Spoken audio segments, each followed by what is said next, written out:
Olá, meu aluno, olá, minha aluna, tudo bem? Você que está acompanhando o Focus hoje, né, nesse projeto de rumo à aprovação ao INSS, certo? Nós, professores, fazendo hoje para você, né, a resolução da última prova do concurso do INSS. Bom, você já me conhece, professor Érico, né? Sou professor de informática aqui do Focus Concursos e nós vamos também, claro, né?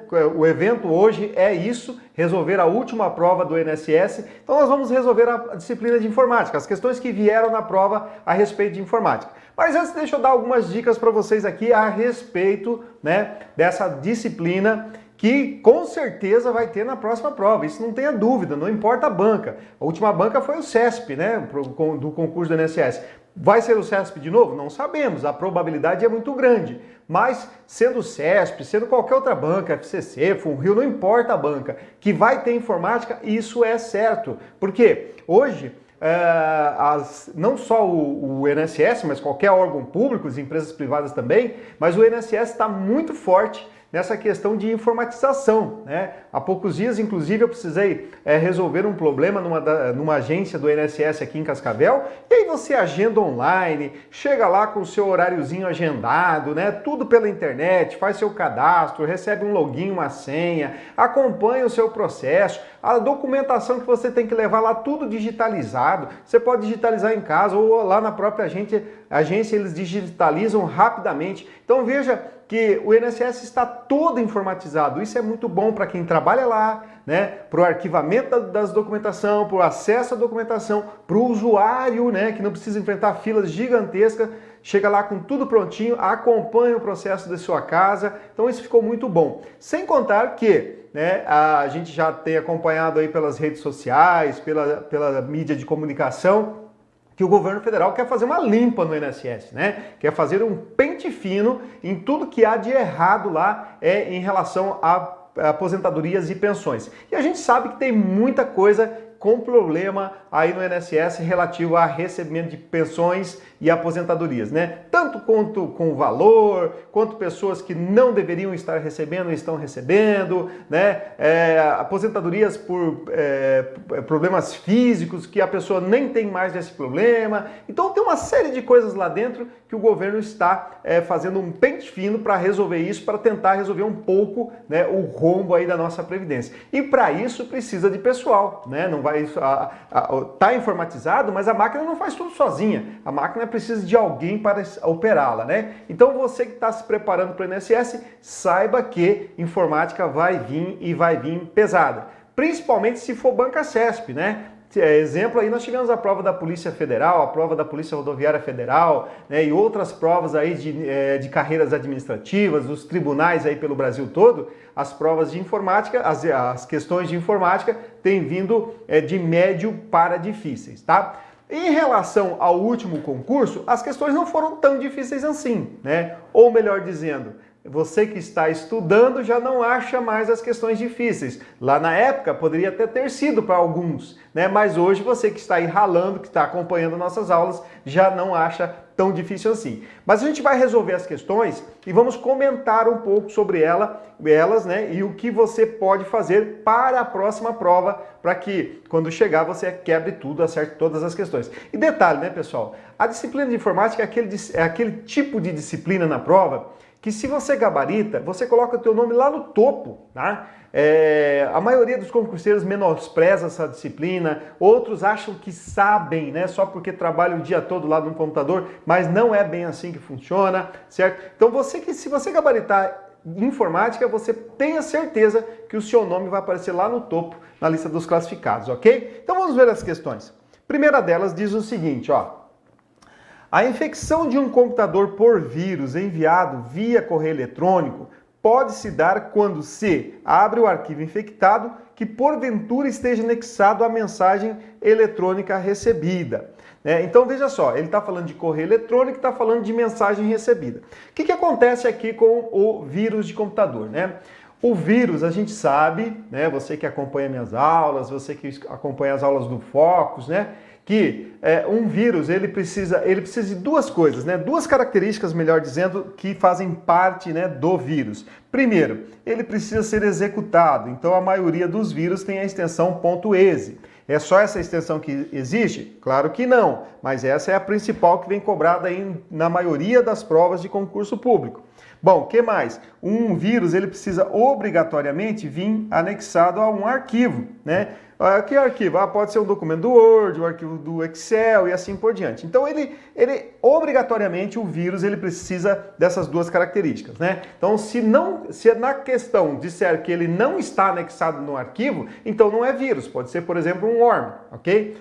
O vírus, se você pegar uma pendrive com o arquivo do Word e nesse arquivo dentro dele estiver anexado um vírus, se você copiar esse arquivo da pendrive para o seu computador, só copiar, vai infectar a sua máquina? Não. Por que não? Porque você precisa executar o arquivo. Como é que você executa um arquivo do Word? Quando você abre o arquivo, quando você dá 2 cliques nele, ok? Então, só o fato de você copiar para a sua máquina não vai infectar. É obrigatório que você abra, que você dê o play, que você execute o arquivo. Aí você vai falar assim para mim, professor, mas tá meio estranha essa sua explicação, porque já aconteceu comigo, né? Eu tenho um antivírus atualizado na minha máquina, isso é muito importante, né? Ter antivírus atualizado. Eu peguei uma pendrive, no momento que eu conectei essa pendrive no meu computador, existia nela um arquivo virótico.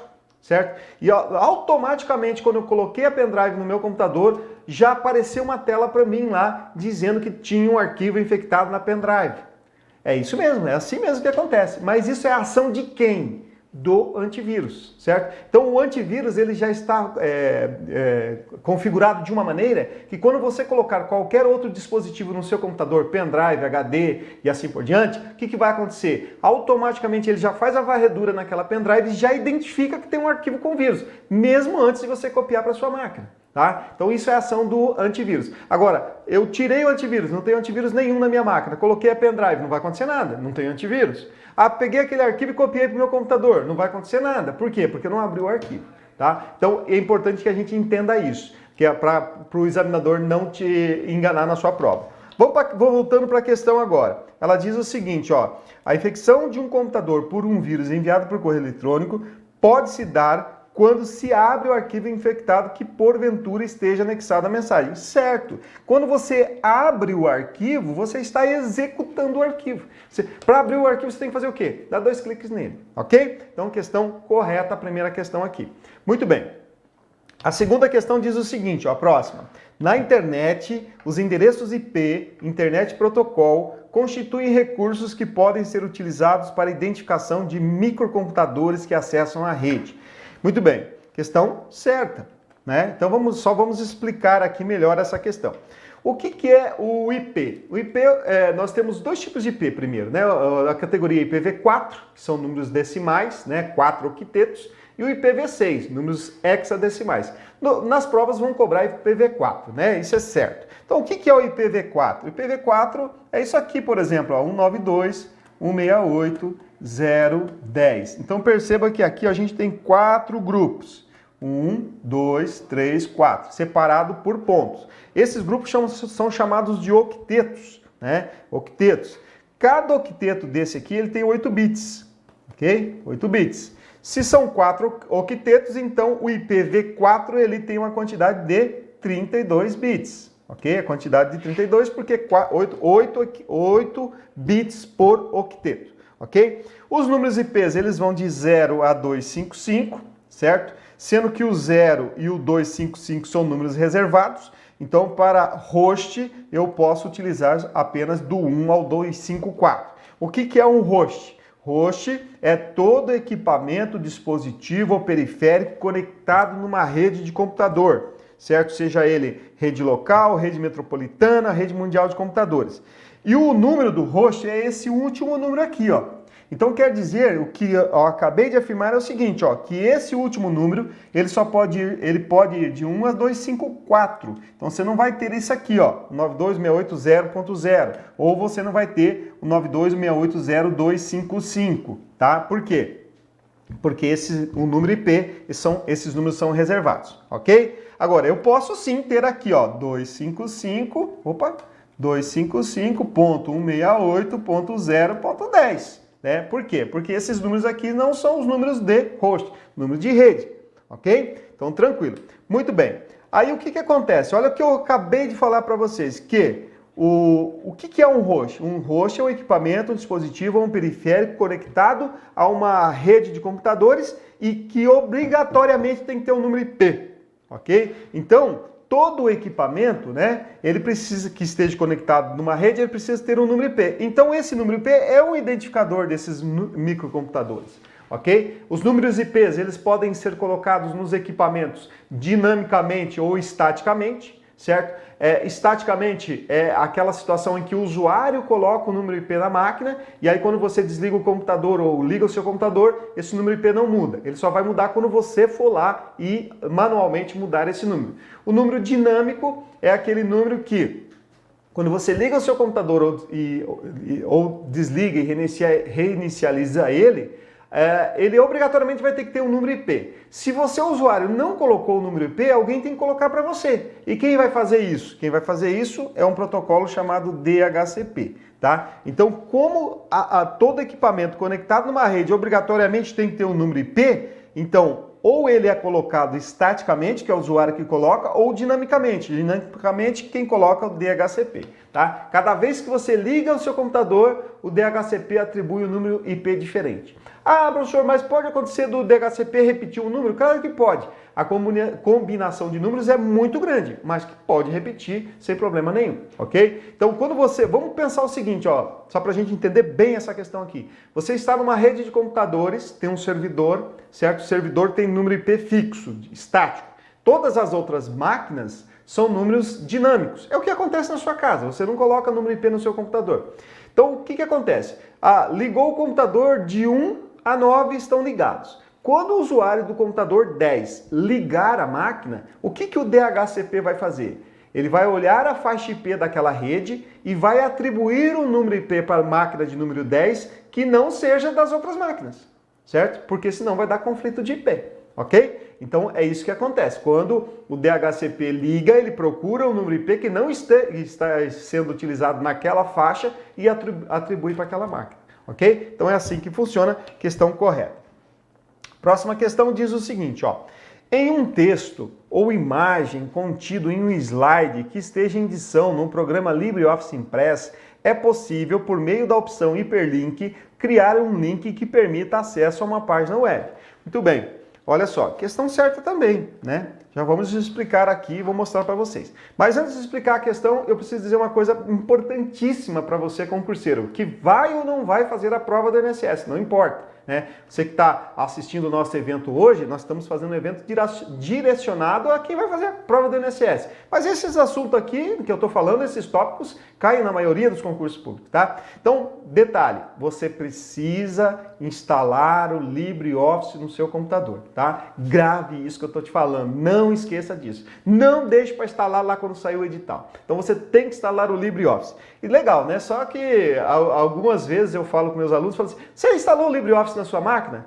O aluno, sim, professor, já faz uns 2 meses que eu instalei o LibreOffice. Tá lá. Você está usando? Não.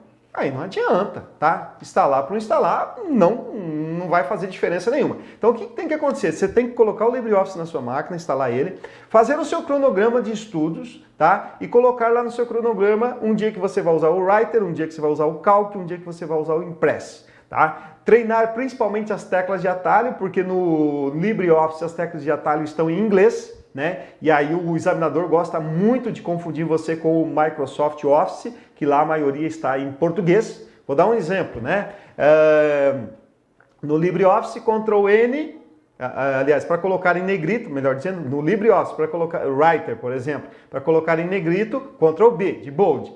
Lá no Word, para colocar em negrito, Ctrl N, de negrito. Né? Algumas teclas de atalho, elas são iguais. Por exemplo, Ctrl P imprime, Ctrl I itálico, as duas são iguais. Né? Agora, por exemplo, tem teclas de atalho que são no Writer é mais fácil de você entender e lá no Word ela está diferente. Por exemplo, para salvar no Writer, Ctrl S de save. Para salvar no Word, Ctrl B. Aí você fala, mas o que Ctrl B, né, tem a ver com salvar? Então, o Ctrl B no Word vem de backup, de guardar, tá? Então, cuidado com essas pegadinhas aí. Então, olhe as teclas de atalho, faça uma relação das principais teclas de atalho, deixa ali do lado da sua máquina, abra o Writer, abra lá os menus, veja o conteúdo dos menus, procure gravar no Writer, principalmente o menu formatar, dele sai a maioria das questões, e se não for dele a questão, dá para você pelo menos eliminar, né? Porque de repente dá para você fazer aquela comparação e eliminar, tá? Importante isso. Então instale o LibreOffice, baixe o LibreOffice e instale aí no seu computador, ok? Bom,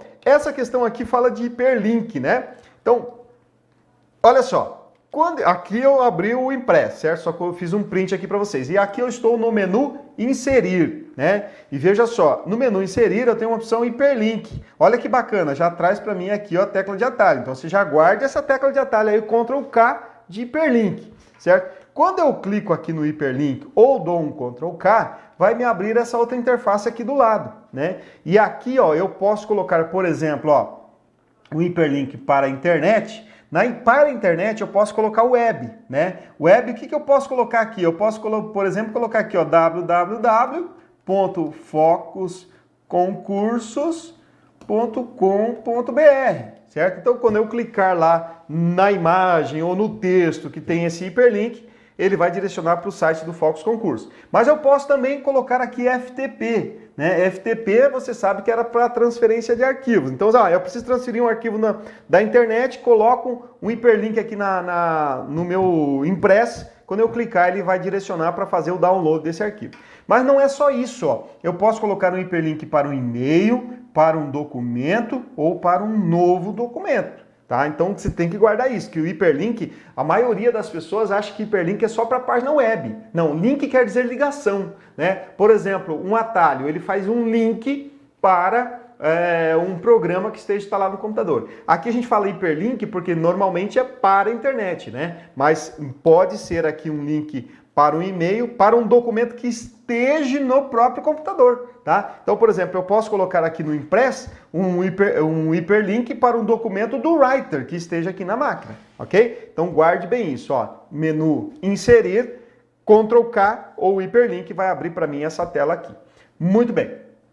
Próxima questão. Para se editar o cabeçalho de um documento no Writer, deve-se clicar o topo da página para abrir o espaço para edição. Por limitações técnicas desse editor de textos, não é possível colar textos ou imagens nesse espaço. Muito bem, essa questão aqui é muito tranquila, né? Você que usa aí o próprio Word, né? A gente usa lá o rodapé, o cabeçalho. Então aqui a gente tem algumas considerações a fazer aqui. Primeiro, se você não souber a questão, né? Porventura não tem nem noção do que está acontecendo aqui. Mas isso aqui me ajuda muito, ó. Não é possível, né? Palavras restritivas, exclusivamente, somente essa, não é possível. Automaticamente, em 99% dos casos, a questão está errada. E é o caso dessa, tá? Então ele está falando aqui do Writer, né? E dizendo que não é possível eu colocar um texto ou uma imagem no cabeçalho por limitações técnicas. Bom, olha aqui a imagenzinha, ó. Quando eu dou 2 cliques aqui nessa linha aqui do cabeçalho, ele vai o que vai acontecer? Que essa aqui é o limite da página, certo? Dou 2 cliques, ele vai editar a opção do cabeçalho. Então isso é importante para a sua prova também. Quando você der 2 cliques lá no limite da margem da página, né, ele vai abrir a edição do cabeçalho, tá? Então é o que acontece aqui. Aqui no cabeçalho eu posso colocar um desenho, né? Ó, vamos colocar, sei lá, eu sou péssimo desenhista, vamos fazer um desenho bem simplesinho. Ó. Eu posso colocar uma flor e escrever aqui Focus. Bom, todo mundo sabe que dá para fazer isso. Agora, por limitações técnicas, eu não consigo fazer isso? Claro que a questão está errada, né? Muito errada, tá? Muito bem. Vamos falar mais alguma coisa aqui do cabeçalho do rodapé que é importante para a nossa prova. Olha só. Quando eu coloco uma imagem ou um texto lembrando que a questão está errada, né? Já coloquei aqui para vocês.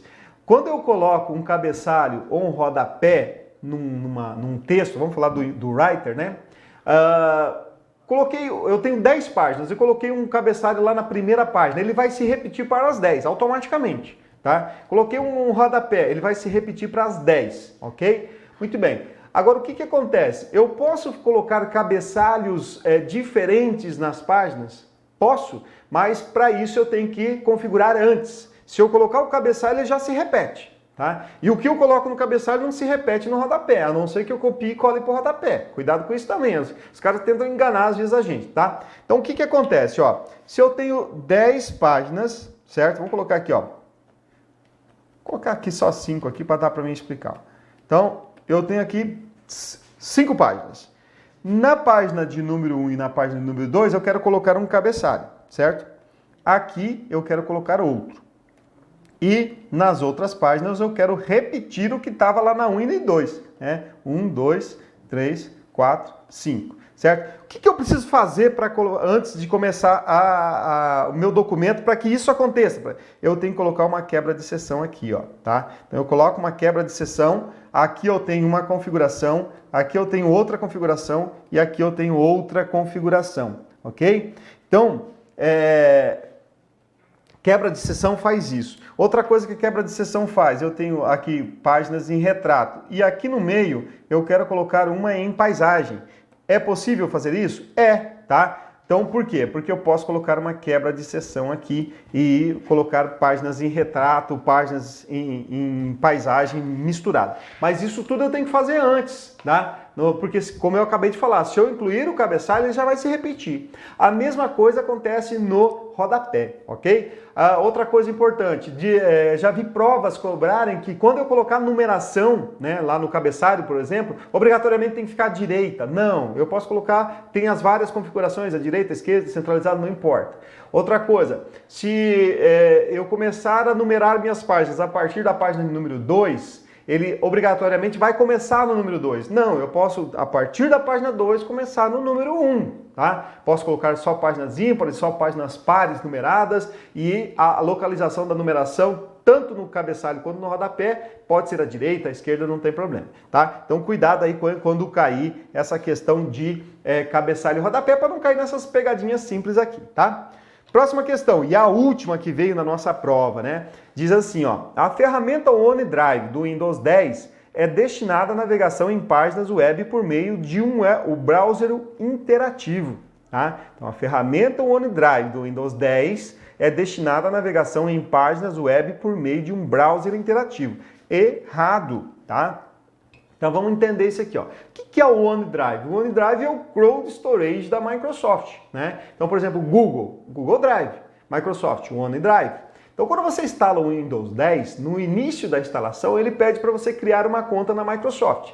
Se você já tem uma conta, você pode utilizar a mesma. Se você não tem, você cria uma conta. Para quê? Para que depois de terminado de instalar o Windows 10, lá no explorador de arquivos, lá nas pastinhas amarelas, ele vai criar lá uma pastinha lá escrito OneDrive.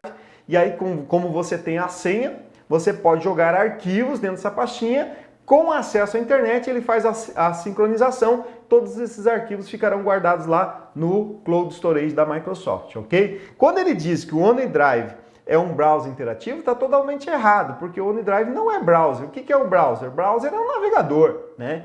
E aí a gente remete ao seguinte, ó, na última prova do INSS foi cobrado o Windows 10, né? Então, professor, tem que me descabelar e instalar aí o Windows 10 na minha máquina? Não, pode fazer isso, né? Você que ainda não tem o Windows 10 pode fazer isso, fica muito legal. Uma recomendação que eu dou, procure um profissional de informática, um amigo seu que entenda de informática, ou você mesmo, procure aí pelo Google como é que faz isso. Instale o sistema operacional Windows em Dual Boot, ou seja, instale o Windows 7 e o Windows 10 na mesma máquina.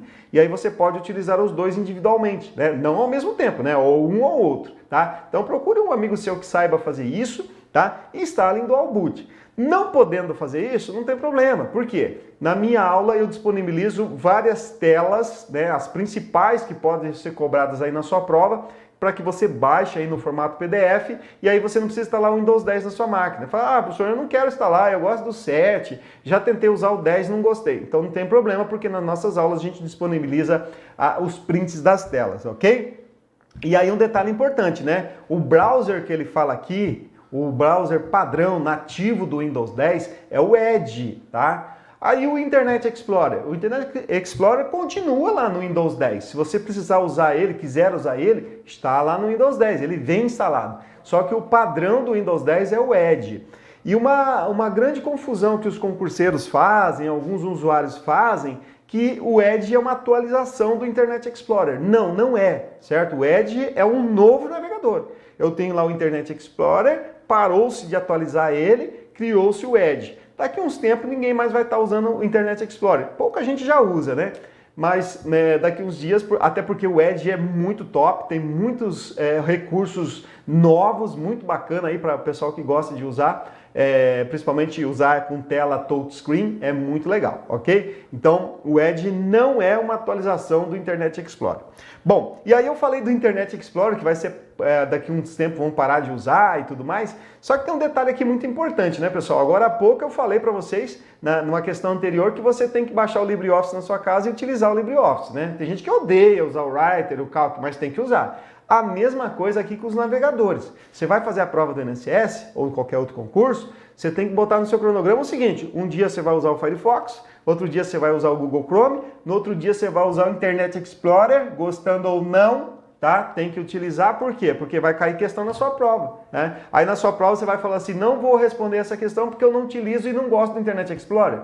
Faz isso na tua prova para ver o que acontece, tá? Então, e por que você tem que utilizar? Eu não aconselho você ficar estudando a apostila do Internet Explorer. Fazer questões, sim. Questões, tudo bem. Você faz a questão, errou, vai lá no Internet Explorer, vê por que errou, vê uma explicação do professor por que a questão está certa, por que a questão está errada. Isso é top. Agora, é muito importante que vocês tenham, e o Internet Explorer vai estar instalado para você aí, né? Você tem o Windows 7, por exemplo, vai estar lá. Então você abra ele, veja as configurações, veja que lá o modo anônimo é chamado de in-private, né? No Edge também. Isso é muito importante para a sua prova. Questões desse tipo, de configurações do Internet Explorer, por exemplo, faz a diferença aí na sua aprovação. A maioria não gosta de utilizar, mas você tem que colocar no seu cronograma, gostando ou não, utilizar o aplicativo. Aí depois que você tiver assumido o seu cargo, você nunca mais nem olha para o Internet Explorer, né? Você adora o Google Chrome, adora o Firefox, depois de aprovado. Antes de aprovado, tem que gostar, tá? Então é assim que funciona. E o Edge também, né? Como eu falei agora há pouco, você que não tem o Windows 10 instalado na sua casa, na aula que a gente faz aqui no Focus, né, que nós disponibilizamos aqui no Focus para os nossos alunos, eu coloquei lá print das principais diferenças que o Edge, e novidades também, né, que o Edge tem em relação ao Internet Explorer, tá? Então você não precisa se desesperar, instalar o Windows 10 para poder ter o Edge, porque pela aula vai ficar tranquilo. Beleza, pessoal? Então com isso a gente fez aqui as 5 questões da última prova do INSS, questões que hoje para nós são tranquilas, né? Mas que eu expliquei cada uma delas, falando sempre uma coisinha ou outra diferente ali, para que você possa chegar na sua prova e venha a questão que vier, você arrebente tudo, ok? Para isso também, né, é importante que você continue assistindo nossas aulas e faça muitos exercícios, tá? É importante, treinar para a prova é muito importante. Acertou? Acertou, beleza, veja a explicação do professor, porque a gente sempre fala uma coisinha a mais. Você errou? Opa, veja a explicação do professor para você não errar nunca mais. Ah, você deu aquele chutão louco? Ah, então veja a explicação do professor para você chegar na sua prova e não precisar chutar. Responder a questão com certeza, ok? Para você que me acompanhou então, hoje, né, nesse projeto do Focus de rumo à sua aprovação no INSS, fizemos a última prova. Então agradeço aí a sua participação e até o nosso próximo encontro. Fiquem com Deus.